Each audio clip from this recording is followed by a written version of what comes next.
Hi everyone, in front of me I've got HONOR Magic8 Pro, and let me share with you how to soft reset or actually force restart this device.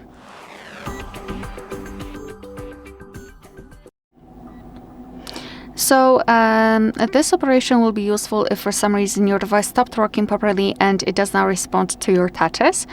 So all you have to do is to press the power button, which is located right here, and volume down button together, so the combination of keys which is usually used for the screenshot, and press them long enough until you'll see the black screen and then the developer's logo. So let me try to do it. Let me press both of those buttons. We've just made a screenshot, but let's simply ignore it and keep pressing both of those buttons together. We have to wait until the black screen, which is a really good sign, and I felt the vibration, and this is the information for me that I can release the fingers.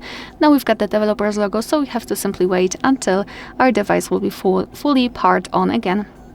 Alright, so that will be all. Thank you so much for watching. Please hit the subscribe button and leave the thumbs up.